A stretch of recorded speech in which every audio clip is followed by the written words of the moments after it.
Selamat pagi sahabat Alkitab yang terkasih. Marilah kita awali hari ini dengan melakukan perenungan akan firman Tuhan. Bacaan Alkitab kita pada hari ini berasal dari Galatia 3 ayat 15 sampai 29. Saudara-saudara, baiklah kau gunakan suatu contoh dari hidup sehari-hari. Suatu wasiat yang telah disahkan sekalipun dibuat oleh manusia tidak dapat dibatalkan atau ditambahi oleh seorang pun. Adapun segala janji itu diucapkan kepada Abraham dan kepada keturunannya. Tidak dikatakan kepada keturunan-keturunannya, seolah-olah yang dimaksudkan adalah banyak orang, tetapi hanya satu orang, dan kepada keturunanmu, yaitu Kristus. Maksudku ialah, janji yang telah disahkan Allah tidak dapat dibatalkan oleh hukum Taurat, yang baru terbit 430 tahun kemudian, sehingga janji itu hilang kekuatannya.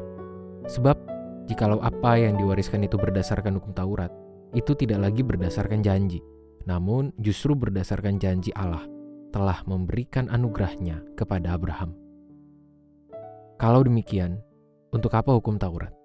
Hukum itu ditambahkan karena pelanggaran-pelanggaran sampai datang keturunan yang dimaksudkan oleh janji itu, dan disampaikan dengan perantaraan malaikat-malaikat ke dalam tangan seorang pengantara. Seorang pengantara bukan hanya mewakili satu orang saja, sedangkan Allah adalah satu. Kalau demikian, bertentangankah hukum Taurat dengan janji-janji Allah? Sekali-kali tidak. Sebab, andai kata hukum Taurat diberikan sebagai sesuatu yang dapat menghidupkan, memang kebenaran berasal dari hukum Taurat. Namun, kitab suci telah mengurung segala sesuatu di bawah kekuasaan dosa, supaya berdasarkan iman dalam Yesus Kristus, janji itu diberikan kepada mereka yang percaya. Sebelum iman itu datang, kita berada di bawah pengawalan hukum Taurat, dan dikurung sampai iman itu telah dinyatakan. Jadi, hukum Taurat adalah penuntun bagi kita sampai Kristus datang, supaya kita dibenarkan berdasarkan iman. Sekarang iman itu telah datang, karena itu kita tidak berada lagi di bawah pengawasan penuntun. Sebab kamu semua adalah anak-anak Allah melalui iman di dalam Kristus Yesus. Sebab kamu semua yang dibaptis dalam Kristus telah mengenakan Kristus. Dalam hal ini tidak ada orang Yahudi atau orang Yunani, tidak ada hamba atau orang merdeka, tidak ada laki-laki atau perempuan, karena kamu semua adalah satu di dalam Kristus Yesus. Lagi pula, jikalau kamu milik Kristus, kamu adalah keturunan Abraham dan ahli waris menurut janji Allah. Pada ayat-ayat ini kita diperhadapkan dengan cara penampilan pastoral dari Paulus yang tetap mengedepankan kondisi spiritualitas dan mental jemaat. Alih-alih terus memberikan teguran yang keras dan bersifat satu arah, Paulus justru menampilkan dirinya sebagai pengajar yang memahami kondisi jemaatnya yang mulai goyah keimanannya kepada Kristus. Nampaknya Paulus menyadari bahwa muncul semacam ketidakpercayaan diri pada setiap anggota jemaat di Galatia yang tidak berlatar agama Yahudi atas hak mendapatkan keselamatan. Tentu saja hal ini tidak dapat dipandang remeh, mengingat kenyataan banyak di antara mereka yang justru terpengaruh oleh para pengajar manipulatif yang telah membuat mereka meyakini hukum Taurat sebagai cara untuk mendapatkan keselamatan. Oleh sebab itu, Paulus menggunakan penelusuran akar tradisi iman dalam latar belakang orang Yahudi sebagai landasan untuk menekankan intimnya janji Tuhan bagi Abraham yang juga berlaku bagi semua jemaat meski tidak memiliki latar belakang Yahudi.